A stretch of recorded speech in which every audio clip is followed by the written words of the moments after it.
Hello, everyone. First of all, my name is Shine. My full name is Shine Linzia, and this here today is my talk. So first of all, I want to start with a question. Have any of you here ever felt left out of a group? Maybe, this could be any group. This could be an interest group. This could be something like an anime club. This could be something like a Star Wars fan club, anything. This could also be a friend group. Maybe it's a friend group where you feel left out most of the times. Maybe they never let you in on conversations. Maybe they always leave you out of hangouts and things like that. So have any of you here ever felt like that before, ever in your lives? Okay. Now I want you to try to imagine feeling like this for, let's start off with 2 years, 3 years, 4 years, 6 years, 8 years.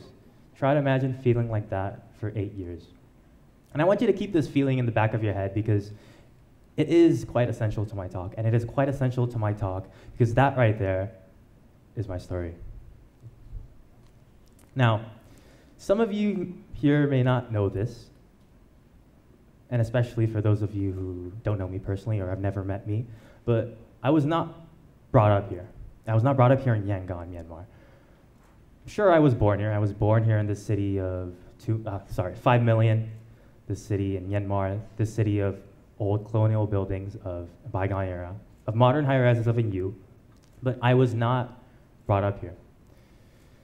I was, in fact, brought up in another country, another land, another city. And it's a city I'm sure many of you here are familiar with because it is in Southeast Asia. And that city is Singapore. And that city right there is where I grew up. That's where I spent 6 years, from the age of 1 to 7, a third of my life there. And it is this fact right here, this seemingly trivial fact, that has set into motion a series of events that have shaped me into who I am today. Growing up so far away from home, growing up so far away from my home country, growing up this far away from Burma, growing up so far away from its people, its traditions, its culture, its language, its customs, meant that I never developed as a child a sense of belonging to this country. I never particularly felt like I was part of this country. I didn't feel like I was part of its people. And why is that? Well, I grew up in a different environment. I didn't grow up with the same toys, the same TV shows, or the same movies that kids of my generation here grew up with. I also wasn't exposed altogether that much to my culture. Sure, my parents gave me bits and pieces of what Burmese culture was, but bits and pieces of a culture are simply not comparable to living in that culture's country. And so to sum it all up, basically, I never felt Burmese. I never felt like I belonged here. I never developed, as a child, a sense of belonging to Burma. 10 years ago, I was brought back here. I moved back here. And I was effectively slingshotted back here because I actually can't remember my trip back here. One day I was in Singapore, and then the next I was back here in Burma. Sometimes I wonder if I actually just woke up from a dream that lasted 6 years, who knows. Anyway, I was brought back here. I was indeed brought back here. I moved back here. And I would stay here for the next 8 years. But here's the problem.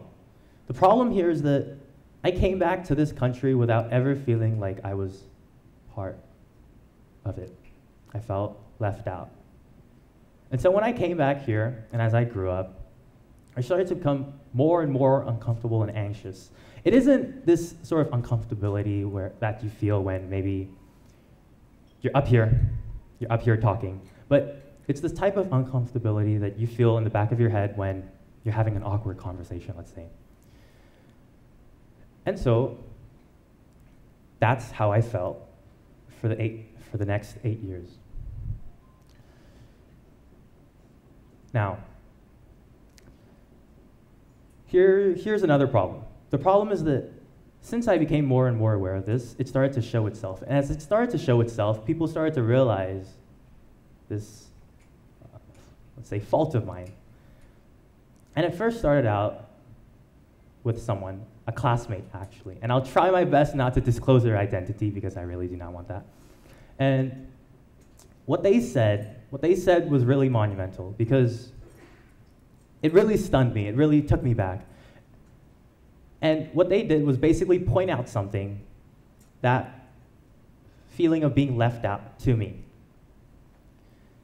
And that, I believe, that is the day, back in 7th grade, so that's what, 5 years ago, back in 7th grade, that I fully realized what this feeling was in the back of my head. But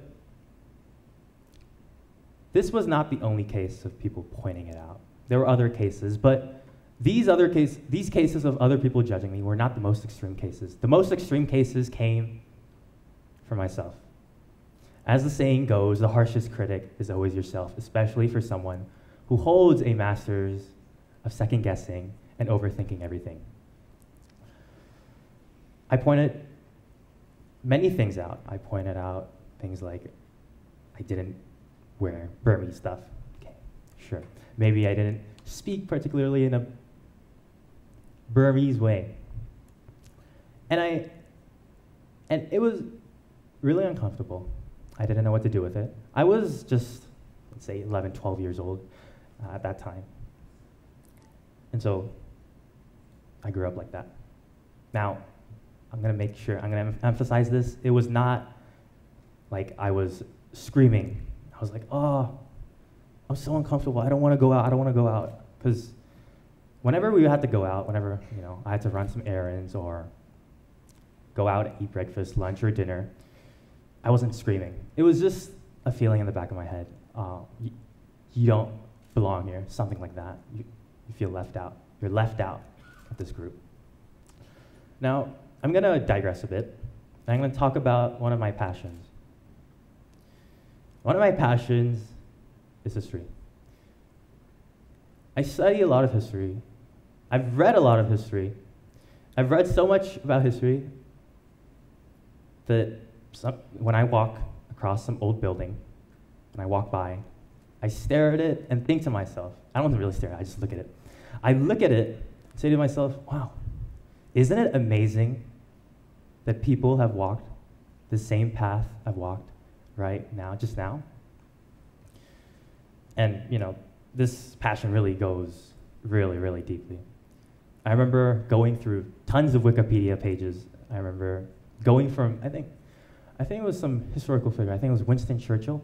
I went from Winston Churchill to the Battle of Agincourt back in the 15th century. And to this day, I still don't know. I clicked on so many hyperlinks.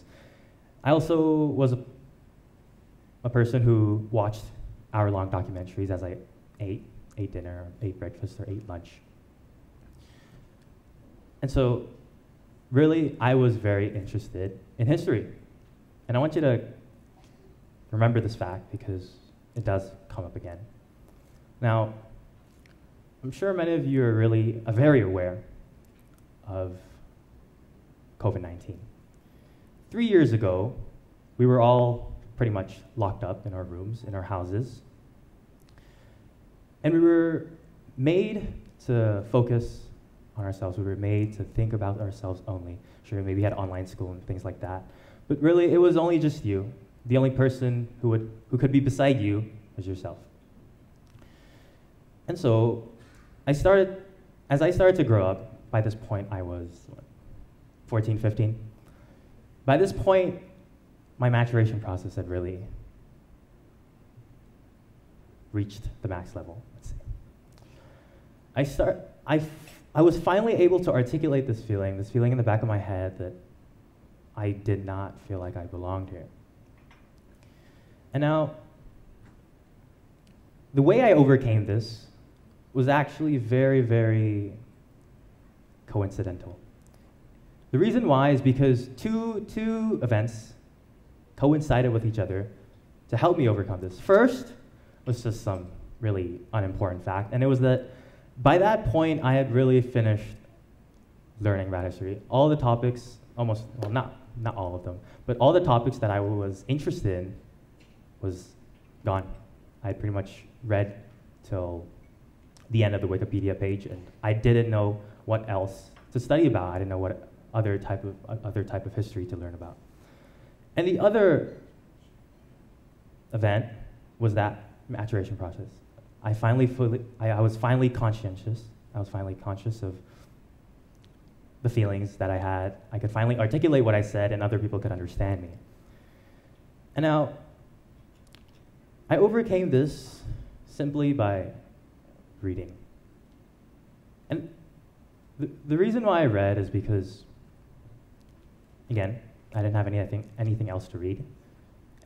And I knew that this feeling of uncomfortability could only be overcome by getting to know the country. And so I picked up a book on Burmese history. Like how you become friends with someone by talking to them, by getting to know about them, by getting to know about their personality, by getting to know about their insecurities, maybe getting to know about their history. And so I read this book on history. And as I read it, I felt like I became more and more close to Burma. I felt like I became friends with it. I felt like I was finally connected to it in a way. And that is the reason why, and that is how I gained this sense of belonging, this feeling of belonging to this country after 8 years or more. And I was totally immersed in this. It was like having a really good friend. I was totally immersed in it. I remember, again, reading 3 books on Burmese history. I read about Bagan's unification process under King Anoyata. I read about the internal strife that the Daanggu Empire faced. I also read about the foreign conflicts that the Gombaon dynasty faced, the last dynasty of Burma faced during the monarchy's downfall. I also learned about how the temples, the pagodas like Sri Dagong, Sri Zigong, the Mayanji temples, Sri Nana Monastery in Mandalay, how all of those were built, and all of the very tiny details, how the walls on the Sri Nana Monastery were carved out and things like that. And I really started to feel closer to this country. And so, to close it all off, there are really mainly 2 key takeaways. Now you can interpret my talk however you want, but there are 2 main key takeaways. And the first is that chill. Just chill. When that person pointed out something that I was uncomfortable about, I didn't get myself stuck in mud. I wasn't stuck in a quagmire for a decade.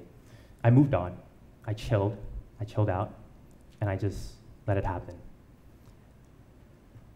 The second key takeaway is to follow your passion. Sometimes the solution is not always the destination. Maybe the solution could be on your pathway to that destination. And that pathway for me was by learning about this country. By learning about this country, this land, as Kipling wrote, this land east of the Suez, where the old Moulmein Pagoda looks eastwards, lazy at the sea, where the sun drops slow and where the flying fishes play. This land, where the dawn comes up like thunder out of China, across the bay. Thank you.